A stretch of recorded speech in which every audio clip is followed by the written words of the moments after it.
Olá, graça e paz para todos. Para quem ainda não me conhece, eu sou o irmão Gedilson Gomes. Você está no canal Renovo da Palavra. Eu estou passando aqui para gravar mais um vídeo de estudo sobre a escatologia, que é a doutrina das últimas coisas. E nesta oportunidade, eu gostaria de apresentar aqui 5 erros que você não pode cometer quando você está estudando, quando você está interpretando o sermão profético de Jesus, tá ok?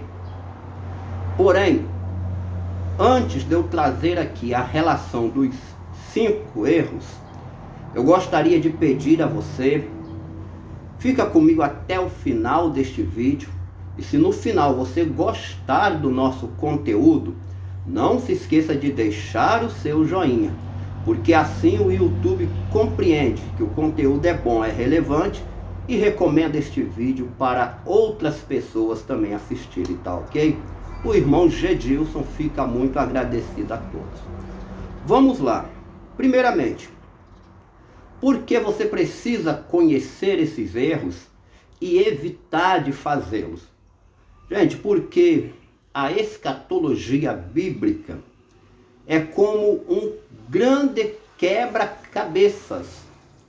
Nós temos os profetas, nós temos o sermão escatológico de Jesus, as cartas dos apóstolos e o Apocalipse, contendo a doutrina das últimas coisas. E precisamos montar tudo isso de forma coerente, de forma que não haja contradições, enfim, para que o nosso público compreenda bem a palavra de Deus. Então, esses 5 erros que eu vou te mostrar, se você vem realizando, evite fazê-los, porque assim no final das suas contas, você vai chegar no denominador comum da palavra de Deus. Vamos lá, Mateus capítulo 24, Jesus estava no monte e ali ele pregou o sermão escatológico. Eu vou ler o versículo de número 3, que é bastante conhecido. Mateus 24, versículo 3. E estando assentado no monte das oliveiras, chegaram-se a ele os seus discípulos em particular, dizendo: Dize-nos, quando serão essas coisas? E que sinal haverá da tua vinda e do fim do mundo? A expressão aqui, essas coisas, é uma referência à destruição do templo e também à destruição da cidade de Jerusalém, que aconteceu no ano 70 depois de Cristo. Muito conhecido a introdução do sermão escatológico. Os discípulos fizeram 2 perguntas a Jesus. Depois você confere nos evangelhos sinóticos. Então, aparece aqui, gente, o primeiro erro que, se você vem cometendo, você precisa evitar. Mas, irmão, qual é o erro? Os discípulos fizeram 2 perguntas: a destruição da cidade e a segunda vinda de Jesus. Deixa-me te fazer uma pergunta. Qual dos 2 assuntos você acredita que Jesus começou respondendo primeiro? Dize-nos quando serão essas coisas. Pergunta número 1. E que sinal haverá da tua vinda e do fim do mundo? Pergunta número 2. Qual dessas 2 perguntas você acredita que Jesus começou a responder primeiro? Gente, ele começou a responder primeiro a respeito da queda de Jerusalém. A pergunta número 1. E eu tenho observado em vários vídeos aqui na plataforma, também em literaturas, que muitos dos pastores, quando apresentam seus sermões expositivos acerca do sermão escatológico de Jesus, eles entram pelo outro caminho. Pensam que Jesus começou respondendo a pergunta número 2 primeiro, a respeito da sua vinda.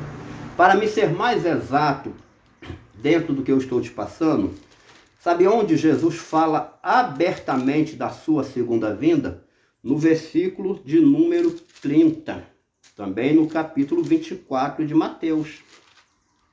Ele disse assim: então aparecerá no céu o sinal do Filho do Homem, e todas as tribos da terra se lamentarão e verão o Filho do Homem vindo sobre as nuvens do céu com poder e muita glória. Foi a pergunta número 2 que os discípulos fizeram no versículo 3. Vamos lá, qual é o segundo erro que devemos evitar quando estamos interpretando ou estudando o sermão profético de Jesus? Gente, o erro número 2, de acordo aqui com o meu roteiro, com o meu esboço, é a interpretação de Mateus capítulo 24, isolado dos outros evangelhos. O sermão profético está registrado em Mateus 24, mas também está em Marcos 13 e Lucas 21. Você não pode interpretar o sermão profético, você não pode estudar o sermão profético de forma isolada, só usando Mateus 24. Você precisa recorrer a Marcos, precisa recorrer a Lucas, porque assim vai ser jogado luz em cima do seu estudo. Mateus escreveu para os judeus de sua época, Marcos escreveu para os romanos, Lucas escreveu para os gregos. Então, a maneira como cada um passou para o seu público, cada trecho das falas de Jesus que cada um passou, ao serem estudados de forma uniforme, vai te ajudar muito na montagem, no bom sentido da palavra, do nosso quebra-cabeça escatológico. Então, se você vem cometendo este erro número 2, evite a partir de hoje. Estude, mas se aprofunde mesmo, usando os 3 evangelhos, que são chamados de evangelhos sinópticos. Quer ver só um exemplo? Como que as coisas se clareiam diante dos seus olhos? Quando você lê Mateus capítulo 24, versículo de número 15, olha só o que está escrito em Mateus 24, versículo 15. Muito conhecido esse texto. Quando, pois, virdes que a abominação da desolação, de que falou o profeta Daniel, está no lugar santo. Quem lê, entenda. Observou que Mateus usou aqui uma palavra muito difícil? Abominação da desolação.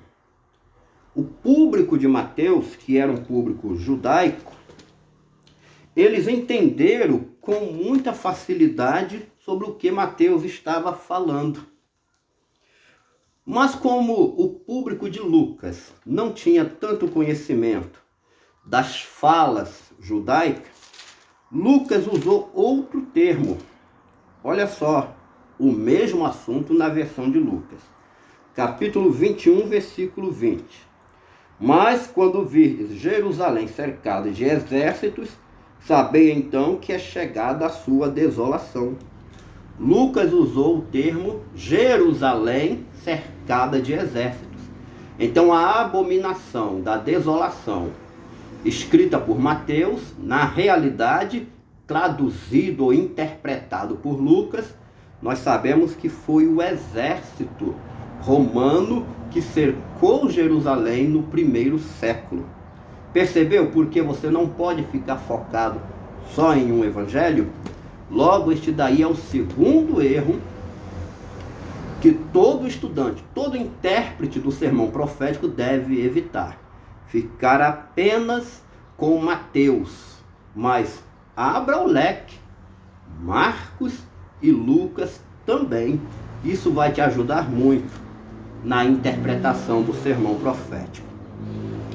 Terceiro erro que muitos intérpretes do sermão profético cometem, mas a partir de hoje, você que quer entender acerca da escatologia bíblica, você vai evitar caso você venha cometendo.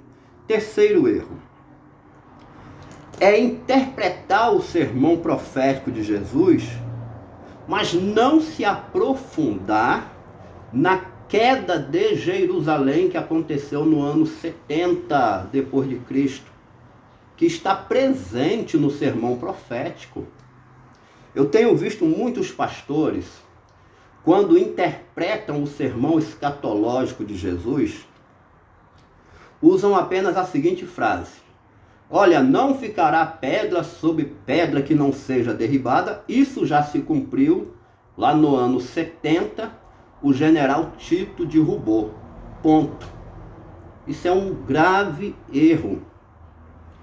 O correto, para você compreender a interpretação do sermão escatológico, para te ajudar a montar o quebra-cabeça, é você se aprofundar mesmo na questão da destruição de Jerusalém, que aconteceu no ano 70, até porque foi um evento profético, foi predito no Antigo Testamento, é um tema teológico, faz parte da teologia cristã, é um assunto histórico, está presente e confirmado na história, faz parte do sermão de Jesus. Logo, ficar no superficial da destruição de Jerusalém, você não vai conseguir entender com profundidade o sermão escatológico de Jesus. Na verdade, a queda de Jerusalém é o referencial que você sempre precisa estar olhando para este evento e assim você compreender o futuro, tá ok? Vamos para o quarto erro que você não pode cometer ao estar interpretando o sermão escatológico de Jesus. Caso você venha cometendo, a partir de hoje tome uma nova postura, porque eu tenho certeza que você vai ser bem mais feliz nos seus estudos. Gente, o quarto erro, de acordo aqui com o nosso roteiro, é não saber lidar com as profecias de dupla referência ou de duplo cumprimento, as profecias de dupla aplicação. A grande maioria dos estudiosos da Bíblia, dentro aqui da questão da escatologia, isso é a compreensão, há consenso entre os pastores, sabem que existem profecias de duplo cumprimento. E um grande erro dentro da interpretação do sermão profético é quando o estudante não sabe como lidar com as profecias de duplo cumprimento. A grande verdade sobre este ponto é a seguinte: se existe uma profecia de duplo cumprimento no sermão profético ou na escatologia, todas as profecias dentro da escatologia têm duplo cumprimento. Eis aí o ponto onde muitos pastores e teólogos falham, porque eles ficam procurando essa ou aquela que porventura tenha tido um duplo cumprimento, vai ter um duplo cumprimento, vai se repetir no futuro. Mas a realidade é que as profecias estão todas interligadas. Se o abominável da desolação já se cumpriu no primeiro século, foi o exército romano, e vai se repetir dentro do Apocalipse no final dos tempos, eu creio também dessa maneira, então a grande tribulação também tem um cumprimento no primeiro século, e a sua repetição está dentro do Apocalipse. E assim um assunto vai puxando o outro. Então o erro aqui de muitos pastores é não saberem lidar com profecias de duplo cumprimento. Repito, se uma tem duplo cumprimento, todas têm um duplo cumprimento.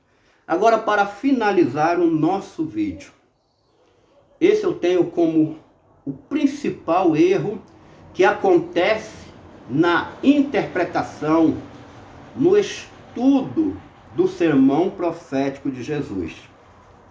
É que muitos pastores, muitos teólogos, estudantes da Bíblia, focam muito a atenção na palavra fim, no final dos tempos, mas se esquecem de olhar o começo, gente. Eu vou ler para vocês Mateus 24:14. E este evangelho do reino será pregado em todo o mundo, em testemunho a todas as gentes, e então virá o fim. Qual é o erro? É estudar o sermão profético, é interpretar o sermão profético, olhando só para a questão do fim dos tempos. Olha, é isso que precisa acontecer, é aquilo também que precisa acontecer para vir o fim. Mas para só um pouquinho. Se você quer ser feliz na sua interpretação do sermão escatológico, se você quer ser feliz nos seus estudos da escatologia, não foque somente a sua atenção no fim, mas entenda primeiro o começo. Como tudo começou? A doutrina das últimas coisas. Qual o primeiro evento que tem que se cumprir e lá no primeiro século que já se cumpriu? Eu li para vocês Mateus 24:14. Jesus disse: este evangelho do reino será pregado em todo o mundo, em testemunho a todas as gentes, e então virá o fim. Gente, o fim vem após a pregação do evangelho. Mas onde está o começo? O começo de tudo está no evangelho, conforme escreveu São Mateus, capítulo 3, versículo de 1 a 3, que diz assim: e naqueles dias apareceu João Batista pregando no deserto da Judéia e dizendo: arrependei-vos, porque é chegado o reino dos céus, porque este é o anunciado pelo profeta Isaías, que diz: vós que clama no deserto, preparai o caminho do Senhor e endireitai as suas veredas. Então, o começo de todas as coisas está na pregação de João Batista. E ao lado de João Batista tinha outro profeta, Jesus de Nazaré. Então, esses dois profetas, quando começaram a pregar o evangelho do reino, ali foi o começo de todas as coisas. Então, se você quer interpretar a escatologia como um todo, que é como se fosse um quebra-cabeça, não foque sua atenção somente no fim, mas procure entender onde está o começo da sua montagem, dizendo por assim, da sua montagem do seu quebra-cabeça. O começo de tudo está na pregação de João Batista e de Jesus de Nazaré, esses dois profetas. João Batista aparece no sermão escatológico de Jesus por inferência na questão da pregação do evangelho. Uma vez que Jesus falou que seria pregado em todas as nações, ele estava dizendo que seria concluída a pregação do evangelho, porque já estava em andamento através de João Batista. Você nunca vai acertar o fim se você não compreender o começo com os dois profetas que já citei, tá ok? Eu vou subir para vocês agora 2 vídeos onde eu tenho apresentado mais sobre este assunto, o começo de todas as coisas, e eu mostro também o fim de todas as coisas dentro da escatologia.